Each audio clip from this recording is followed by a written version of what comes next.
Hi there. My name is Amanda DeMan. I am going to be talking today about internet addiction and gaming addiction in teens, um, and as well as how to prevent and treat internet and gaming addiction in adolescents.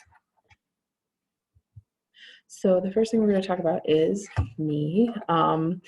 I'm, like I said, Amanda DeMan. Currently, I'm an ESE clerk and an ESE aide at a charter school here in Port St. Lucie.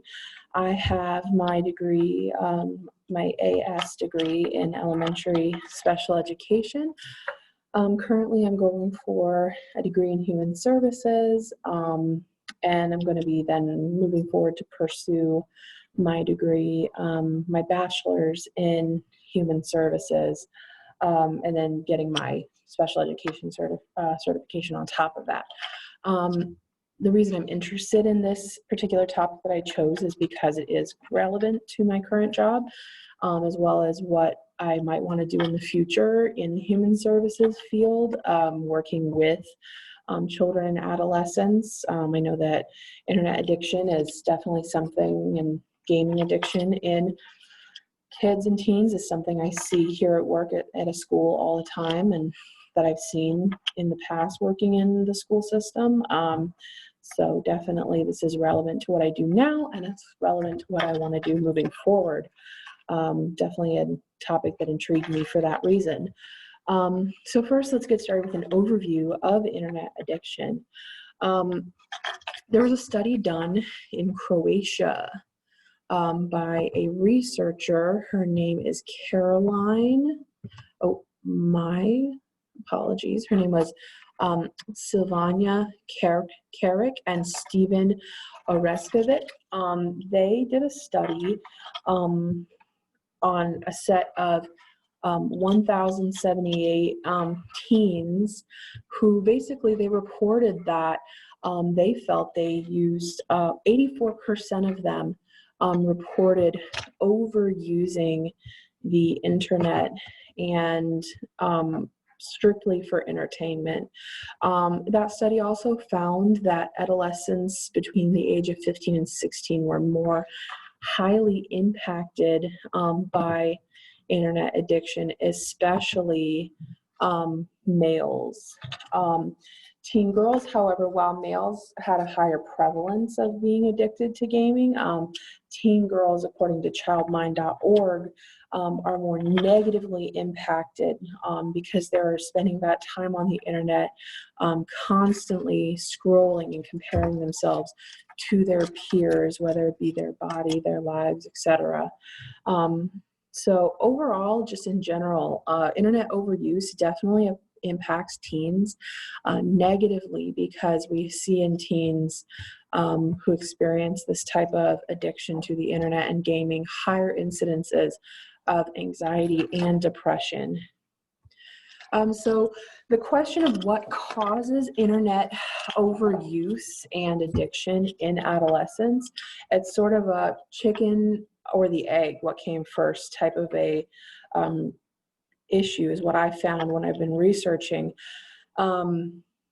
because many times these children are experiencing before the addiction social anxiety, ADHD, depression, learning disabilities, and these underlying issues can go ahead and exacerbate the addiction to the internet as an escape, okay, as a sort of outlet. They find community online that they can relate to, whereas in person they might be struggling with that. They might be struggling academically, and therefore they find something they thrive at in gaming. So we find, one moment, my lights went off, sorry. So when they're struggling academically, we find that they might find a sense of achievement in gaming. It could also be the other way around, that maybe they were already feeling anxious or depressed, and that this gaming or internet use, sort of they were using it as a self-treatment almost to try to make themselves happier and find community to treat that anxiety or depression. So it's hard to say as of yet what exactly has come first. So either argument could be made of what causes that overuse and addiction to online gaming and just internet overuse overall. So another factor is that many of these apps that kids are on are designed specifically to be engaging, to be addictive, to promote that fear of missing out, to sit and just wait and keep going and try to get the next benchmark, the next level, the next reward, the next whatever it is. So these apps are actually designed psychologically to be sort of addictive almost, and to be just keeping the user continually engaged. So unfortunately, there are, fortunately for prevention, there are some signs that maybe kids are overusing these apps or gaming platforms or whatever it might be.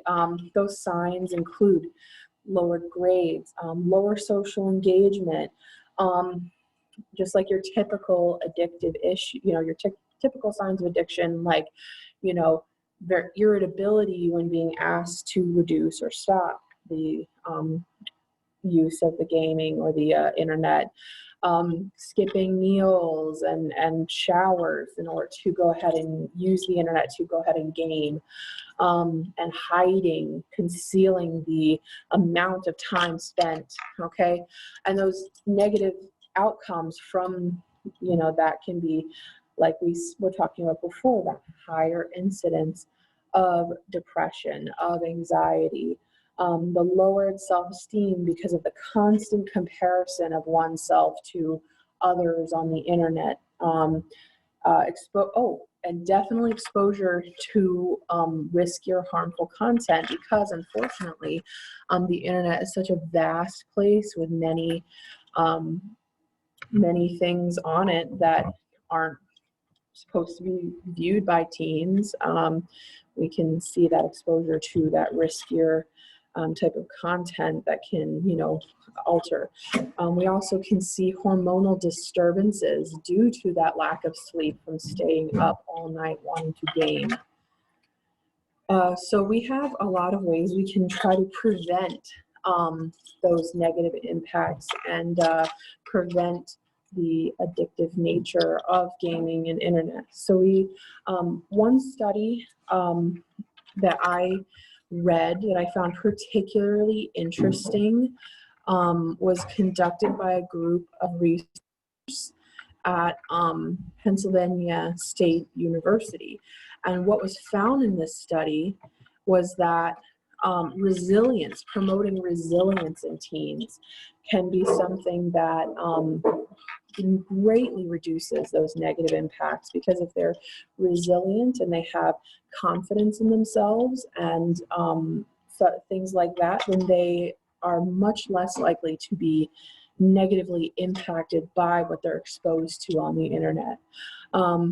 Also education, so educating teens on the negative impacts of overuse of the internet and the overuse of online gaming.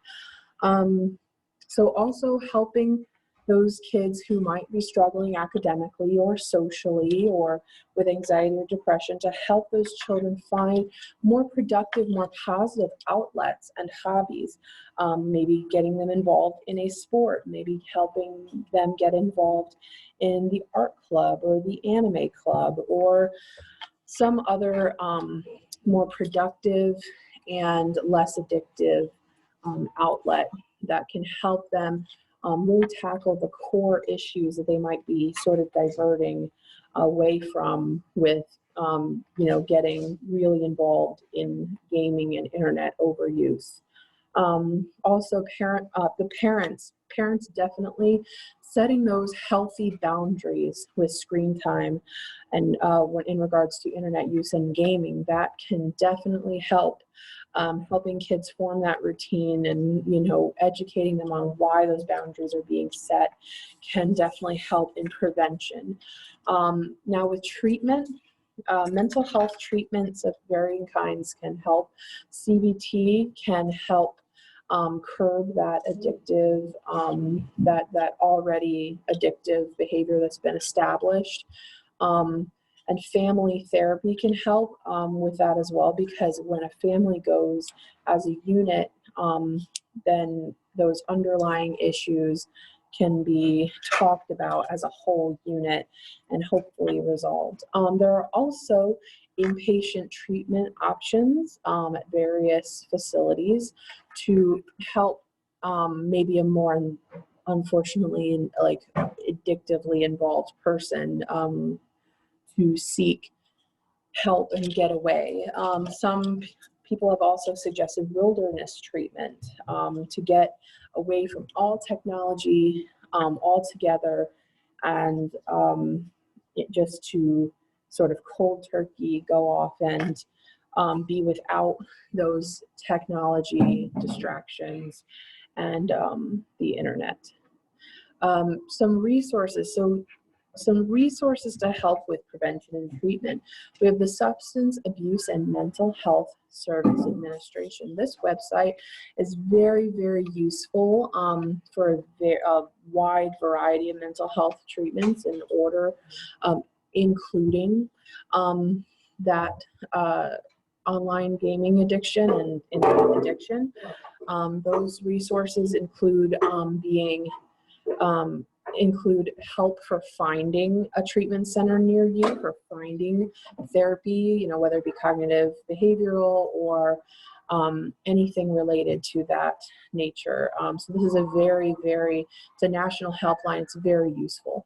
We also have the American Addiction Center's resources for video gaming addiction.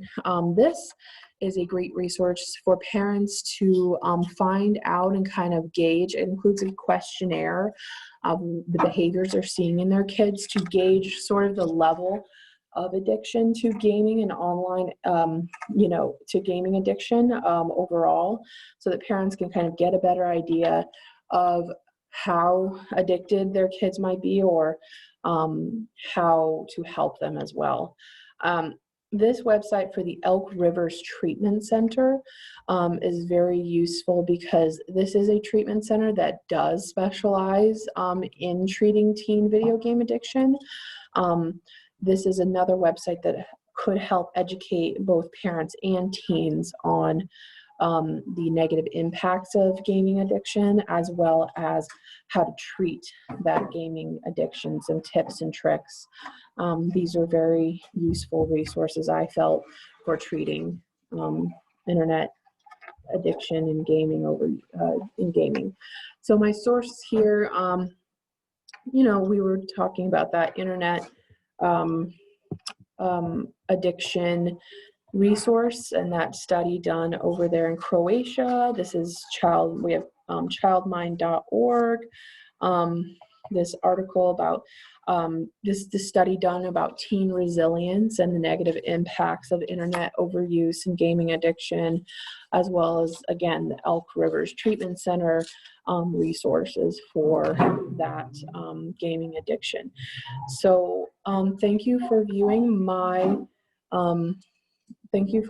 this today, and I really appreciate your taking your time to view this presentation, and I hope that you have a good rest of your afternoon.